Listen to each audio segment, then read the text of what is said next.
Hi you guys, I just wanted to take a moment and show you how I edit some of the images that I have shot in my self-portrait series. Now, if you haven't seen that video of how I shot my self-portraits, just go ahead in the description below and you'll find a link to the video. Now, this one is one of the results of that small session, and I played around with it quite a bit when I was shooting. It was a lot of fun, and I want to try to use different types of accessories to kind of emphasize the mood. So I had a bunch of tulle lying around, and that is part of what I used. But that's beside the point for right now, because now we are gonna go ahead and give it an edit. And the first thing I'm gonna do is I'm gonna press Command J to, there we go, to copy and create a new layer with all of the info in it.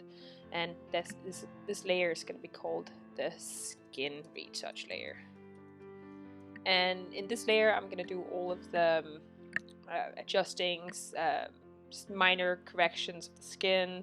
I'm going to crop in that one, and I am also just going to, yeah, it's just really the minor things that needs to be taken care of. Okay, so let's zoom in real quick and see what we have to work with today. Now, I'm lucky because there really isn't that much to do with the skin.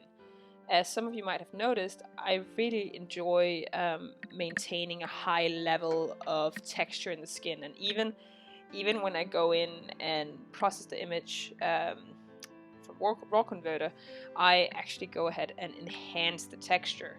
This is because I really like all these wonderful little places here where you can see wrinkles. I like to see all the details, frankly. I like that you can see the texture of the tulle. And I'm a little different than many photographers in that way. But it's something that I've been starting to do recently, and I also shoot with a higher aperture, so that I retain more details in the face. So let's see here. What are we playing around with? And so another thing I did in raw conversion, I actually lowered the highlights a little bit, because I want to make sure that when I sit here and do dodging and burning, I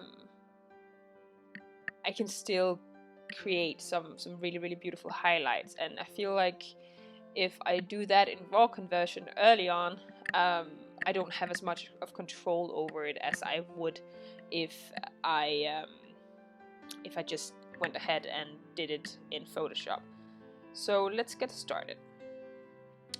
Now, there's a few things that I want to do around the eye. You can see there's a bunch of small specks around here, and just actually get a pen working for you so I can show you. So there's these little, small places here. I want to make sure that you can't see my contact lens in here. There is some specks on the inside of my the inside. I don't know what that's called. Well, the inside of my eye, I guess. As well as underneath here. All of these are going to be taken care of. Besides that, I am probably, like, you can see a little bit of glitter going on here, and that's going to be taken care of. I like to take away anything really that will distract the eye. So that's something that's really important to me, while still keeping the skin's integrity. And so I'm also, I hadn't plugged my eyebrows before I did this, so I'm gonna give myself an eye plug and kind of get rid of these stray hairs, or hairs, period. Besides that, I feel like we're pretty good. Now, there are a few things that I would like to do underneath the tulle, but I also want to make sure that the tulle maintains this texture, and the moment I go ahead and start healing in those areas, I risk the integrity of the tool getting lost. And so for me, it's really a matter of what's most important to me, and I feel like keeping the tool looking cool, that's my priority right now. Okay, let's zoom out real quick. And so as you can see, it's not really a lot that needs to be done. Let's make sure that I don't need to do anything on my hand. As you can see, I have a lot of freckles, and I am absolutely keeping those freckles. I'm keeping all the creases and wrinkles in my hands. So it's really just these areas that I marked that I'm gonna play around with. So let's just remove all the markings that I just did and start playing around. And for this, I am gonna use the healing brush tool. When I use the healing brush tool, I like to have my brush set very small, and I like to have it oval shaped and set at an angle. Now, it's a personal preference. You don't necessarily have to do this. I have found that it really helps my workflow personally. And one of the wonderful things about Photoshop is that it really is very much of a it's a preference tool. So you can do a lot of the same things in many different ways, and it means that you can really adapt and adjust your workflow to suit your own needs. Now for this today, I am editing on my Wacom tablet, and sometimes it gets a little laggy, just so you know why it sometimes can look a little laggy.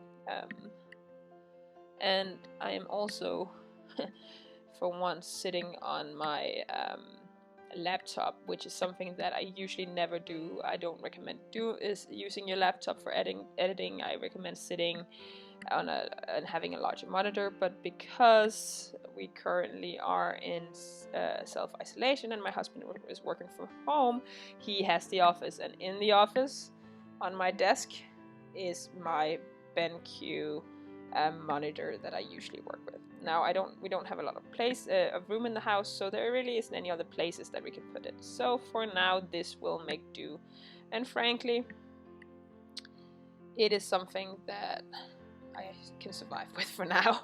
I'm okay with this. Now I'm just going around sampling a little bit around the places that I'm healing. Now sometimes I don't only use the healing brush tool, I also use the patch tool for minor edits, and I like to do this because it's really an incredibly fast way of doing a skin edit. And as you can see, I don't go very in depth on the skin. As I mentioned, I like to retain as much texture as possible. So really, it's a nice tool for some of the easier things to edit, and I like how it maintains the structure of the skin underneath. Okay, let's see. And as I mentioned, I'm editing my eyebrows a little bit, and it's really not a lot. It's just a few things that are distracting to my eye. I like to remove anything that just distracts the viewer from where I want them to look. Now I'm gonna go ahead and speed this up while I clean up the skin. Now if you have any questions to what I'm doing, please feel free to ask me in the comments section below, and I will be happy to answer any questions that you might have relating to this video and how I edit my pictures.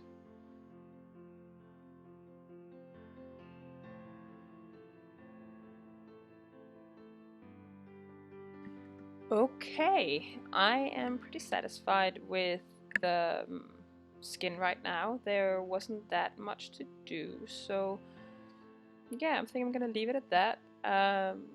One of the really important things when you do edit is to make sure that you zoom out and see the final result. And so I'm just toggling on and off the skin retouch layer, and as you can see, it's really not that much of a difference, but it is enough to calm the eye a little bit that's watching. And yeah, I'm overall really pleased with it. Now, one of the other things that I'm gonna look for is highlighted stray hairs, and there really isn't any of those in this specific picture. Maybe like that one right there, but besides that, we are pretty good to go. That one there. I want to look at that. There we go. Now, that's because I have a dark backdrop. The light is focusing on my face and not on my hair, and I haven't created a separation between the backdrop and my hair. So, as a result, you won't have a lot of stray hairs visible. There are plenty of them. Trust me, I have curls. so yeah, they are there. They're just hidden in the shadows. Now, because the skin looks really good, I am not gonna use frequency separation. And frankly, frequency separation is not something that I use a whole lot of. Of course, sometimes when I have a client that have very blotchy skin and needs a little more severe skin editing, then yes, I will absolutely use it. But for most people, it's, in my experience, it's really not that necessary, especially when you, like me, like to maintain as much texture as absolutely possible. And now I know that you can maintain a lot of texture with frequency separation as well, but there comes a certain point where it stops looking natural anyway. Part of my vision in my work is to maintain the integrity of my clients' looks, and it's really, for me anyway, important that I don't go ahead and change all that much. Now, for example, I have a scar right here. You can see that right here, and in this specific picture it's not that visible, but it is in others, and some people would maybe choose to edit that out, but I have decided to keep it because it is part of me. It's part of my history, and to me, photography is about telling the history of the subject, and that even includes when I do self-portraits. So let's get going with dodging and burning. Okay, so the first thing we're going to do is create a curves layer, and what we're going to do is we're going to drag the curves line down so the picture goes fairly dark, and then we're going to press Command and I. Now that is our shadows layer. This is where we're going to highlight or enhance the shadows, not highlight. So the other layer we're going to create is the highlights layer, and we're just going to push the line a little upwards, press Command I to invert the layer, and then we're going to call that highlights. Another thing we're going to do is we're going to mark both of the layers, the adjustment layers, by pressing Command and then clicking each of them individually, and then we're going to hold down Shift and press this group, the folder basically, down here, and that creates a grouping, and this we'll be calling dodging and burning. There we go. Okay, so let's open this up and see what we have to play around with. Now for the adjustments here, I'm gonna select a brush layer, a brush tool, and I'm gonna set the flow all the way down to 1. Opacity stays at 100, 0% smoothing, and blending mode is normal. I'm gonna select the inverted mask over here, and then we're just gonna start playing around with it. And I like shadows. I like enhancing shadows, and I like really trying to give the face a nice shape with shadows. And I think probably dodging and burning is where I do most of my editing. Now you can of course decide whether or not you want to go ahead and just edit the entire picture, skin edit and all, using dodge and burn, because you can go in and you can do pixel level dodging and burning, and that is absolutely brilliant if you feel like you got time for that. I don't need to. Oh, there we go. Ah, there we go. I don't feel like I need to. I don't specifically have the need to go in and sit for hours on end working on the same picture. It's a personal preference. Okay, so a little bit of enhancing of the shadows in the face I've done. I'm gonna go in and enhance the shadow on the nose a little bit as well, just for the added drama. Same goes here, and it just all helps to sculpt the face and the features of the face.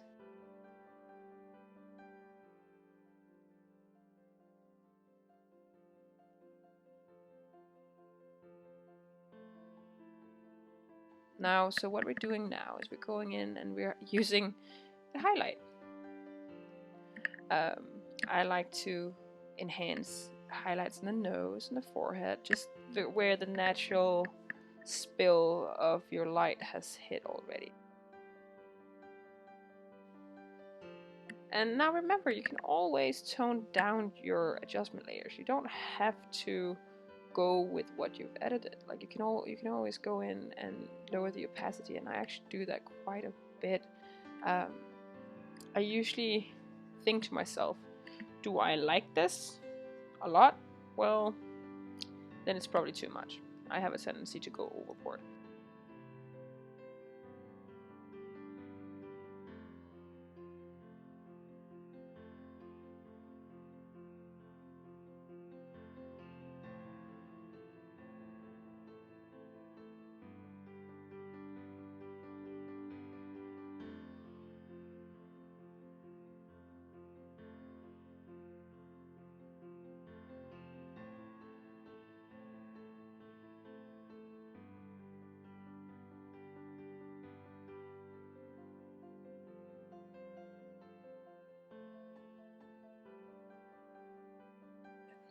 Okay, this is what we did, and as you can see, it's quite a lot, and I'm actually I went overboard, there's no question about it. But let's start with the highlights layer and kind of just tone it down ever so slightly.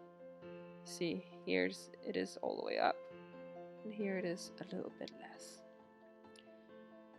I think I'm fairly happy with my shadows, but I'm just gonna go ahead and put them down, decrease the opacity just a little bit, just to make sure. Yeah, I like where we are.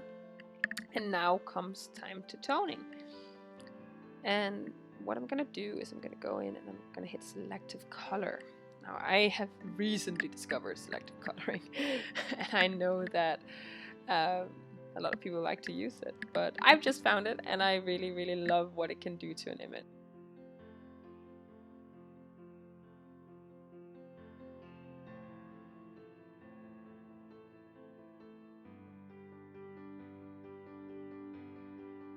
Okay, let's see what difference we have here. It's some difference. I like it.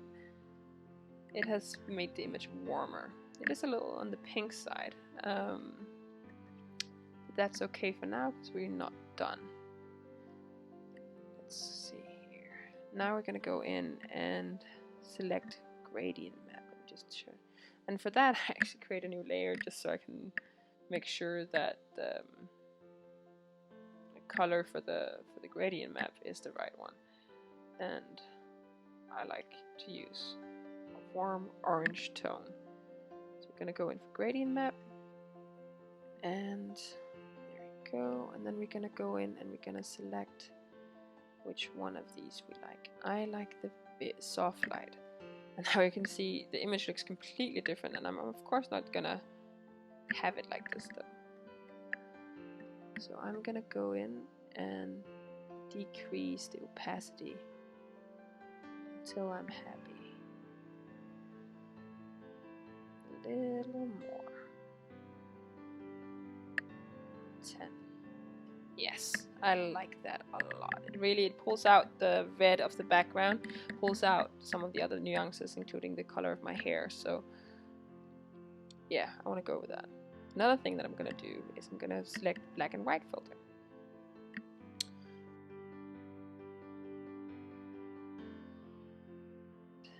It creates a really cool effect when you take the opacity down. Let's see here. And it just it desaturates the image a little bit, but without taking away too much of the color. I'll always do this. It just goes in and enhances the darkness of certain other things, and for example the lips.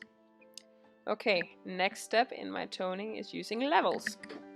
And for this, I always goes in and again desaturates the image a little bit. Now you can see if I pull that all the way over, it would be completely desaturated, but just give it a little bit of desaturation. We pull on one side, increases the darkness and the shadows, and then we pull in the other side and increases the highlights. There we go. And let's see what that did to the overall picture. I think that is really, really neat. I might actually go in. There we go. Give the highlights a little bit more. I think I am happy. I want to check one thing out first though. I want to go in and I want to make a curves adjustment layer. And I'm gonna go and choose the red in the RGB. And I'm gonna pull the lever over to get some cyan. And then I'm gonna select the blue one and I'm gonna pull that up. And then I'm gonna lower the opacity. See where this takes me. That was not doing much, so we're gonna give it a little more. Yeah, it just cools the image just a bit. So let's group these all these layers together. Call it group toning, and see what that did for the overall image. Yeah, I'm really, really happy with this. It is not a huge change, but it's enough change where it really makes the image pop. Okay, next thing we're gonna do is we're gonna enhance the eyes, we're gonna enhance some of the texture of the skin, and we're gonna create some noise. I like noise in my images. I am weird that way. I also shoot with higher ISO for the same reason. So yeah, I don't mind noise. Okay, I am pretty happy with the toning. We can always go back and review, but now comes another really fun part of this editing process. I'm gonna go in and just kind of add some sharpness to the eyes and to the hair and maybe to the texture of the tool. And for that, I already have some actions that I like to use. One is called eyes and one is called noise. And we're gonna make 2 eyes layers and 1 noise layer. Let me see. And then this is we're just gonna arrange them properly. This is the noise layer. I like to keep it just the way it is. Just adds a little bit of noise. I'm gonna go and maybe see how much it actually gets. So you can see it doesn't do a whole lot, but a little bit. And that is all I want. There we go. Then we're gonna hit the next layer, and we make sure that our flow is set to 100, and the color we chose is white. Is brush layer, and then we're gonna go in and paint the eyes. And this looks kind of creepy, doesn't it? Here we go. And then we have our blend mode over here. I'm gonna go over to hard light. And as you can see, this really goes in and enhances the inside of the eyes. Makes it look really, really cool. So I'm gonna take that down a notch because we don't want to go completely overboard. And this is still pretty intense. Let's see how it looks at 100% further away. That's too much. So we keep it at 68, I think. Yeah. Next one we want to do is we're gonna set the flow to 5%. There we go. And then we're just gonna roughly paint over the hair here.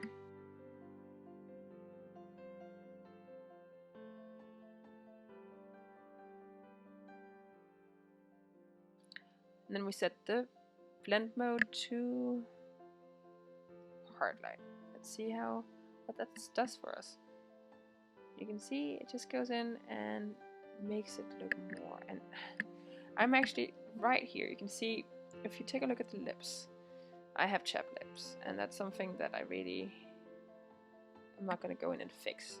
But I also don't want it to be enhanced, so I'm just going to go in, press the X key, and then just paint over it so that texture doesn't get increased. There we go, that should do it. Yeah, there we go. Okay, now I think the image is done. Let me just show you just exactly what we've done. I'm going to group everything together just so we can see all the changes. This is the before image, and this is the after. Before, after. So quite a change. I'm really satisfied with it. So that's it for now. Thank you so much for watching, and let me know in the comments below if you have any questions for me. Also, feel free to hit the like button below this video and subscribe to my channel. I would really appreciate that, especially if you want to watch more content like this. There's going to be so much more, and I'm going to go in depth about how I shoot some of my other images. You're going to see me talk about a lot of different aspects of my photography and how you can improve yourself. So subscribe, and I will give you some really cool videos in the future. Have a beautiful day, and thank you for watching. Bye.